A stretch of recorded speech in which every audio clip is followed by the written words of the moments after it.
To channel. நம்ம இப்போ பார்க்க போகிறது வந்து ஒரு சுசுகி சாம்ராய் சேல் வீடியோ தான்.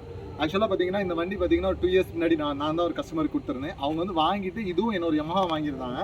வாங்கிட்டு ஒரு 1 மந்த் தான் இருந்தாங்க. அதுக்குள்ளே ஒரு 500-1000 கிலோமீட்டர் கூட ஓட்டிருக்க மாட்டாங்க, 2 வண்டியும் சேர்த்து.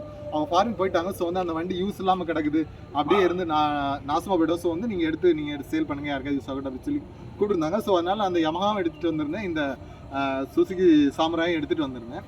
ஆக்சுவலாக பார்த்தீங்கன்னா இது நான் ஜென்கொண்டாலேருந்து பார்சலில் போடல. நான் வந்து ஓட்டிட்டு தான் வந்தேன். 540 கிலோமீட்டர்ஸ், எந்த ப்ராப்ளமே இல்லை. ஒரே ஒரு இதாச்சு. ஆக்சுவலாக இந்த கிக்கர் வந்து அவங்க அப்படியே விட்டுருந்தனால, நான் ஃபாஸ்ட்டாக கிக் பண்ணனால கிக்கர் அந்த இது மட்டும் டேமேஜ் ஆகிடுச்சு. அது மட்டும்தான்.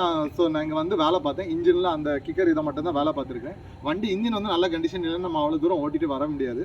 அதே மாதிரி பார்த்தீங்கன்னா நான் அந்த ஓல்டு வீடியோ நான் உங்களுக்கு மேலே கொடுக்குறேன். பார்த்தீங்கன்னா இந்த இது எதுவுமே இருக்காது. இதெல்லாம் வந்து மேக்ஸ் 100 பார்ட் போட்டிருந்தாங்க சாம்ராய். ஏன்னா சாம்ராயோட பேக் பார்ட்ஸ் வந்து கிடைக்காது. நான் வந்து பார்த்தீங்கன்னா இந்த மட்கார்ட் கூட எனக்கு கிடச்சிருச்சு, வாங்கிட்டேன் ஒரு ஓல்ட் ஸ்டாக் கடையிலேருந்து. இந்த பேக்கில் உள்ள அந்த இது வந்து எனக்கு கிடைக்கவே இல்லை. அவங்க ஒரு டேஞ்சர் லைட் மவுண்ட் இருக்கும், இந்த ப்ராக்கெட் இருக்கும், அது வந்து கிடைக்கவே இல்லை. ஸோ வந்து ரொம்ப ட்ரை பண்ணேன். இந்த வண்டி எடுத்து அப்போவுமே போட்டிருக்கணும். 1 மாதம் ட்ரை பண்ணி அப்புறம் வேறு வழி இல்லாமல் நாங்களே செஞ்சோம். ஓரளவு கிட்டத்தட்ட அந்த மாதிரி செஞ்சு தான் இதெல்லாம் ஃபிட் பண்ணியிருக்கிறோம். மற்றபடி இன்ஜினில் சின்ன வேலை, கொஞ்சம் வேலை இருந்துச்சு, அது மாற்றிட்டு அந்த சைடு இது கொஞ்சம் மீட்ரு, அந்த மாதிரி சின்ன சின்ன ஸ்பேர்ஸ், லாக் செட்டு இதெல்லாம் மாற்றிருக்கோம். ஆக்சுவலாக அந்த வண்டி பார்த்தீங்கன்னா நான் எடுத்து கொஞ்சம் கம்மியான ரேட்டில் போடலான்னு இருந்தேன். ஆனால் வந்து உங்களுக்கே தெரியும், அப்படியே போட்டிருந்தா நம்ம கம்மியான ரேட்டில் போட்டுக்கலாம். ஸோ வந்து நான் வேலை பார்த்துட்டேன். அப்புறம் வந்து இன்ஜின் பெயிண்டிங்கு, அப்புறம் டச்சப் பெயிண்டிங் நான் அந்த ஓல்டு வீடியோ போடுறேன், நீங்கள் பார்த்தீங்கன்னா தெரியும்.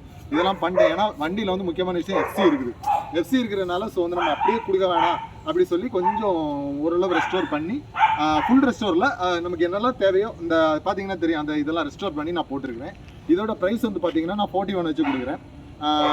எஃப்சி வந்து கரண்டில் இருக்குது, இன்ஜின் பெயிண்டிங் பண்ணியாச்சு, இந்த சில பார்ட்ஸ் எல்லாம் புதுசாக போட்டாச்சு, கேபிள் எல்லாமே புதுசாக போட்டிருக்கேன், டயரும் 70% இருக்குது. ஸோ இப்போதைக்கு நமக்கு எந்த வேலையெல்லாம் வச்சு ஓட்டிக்கலாம். வண்டி வந்து லுக்காக இருக்கும். நீங்கள் பாருங்கள்.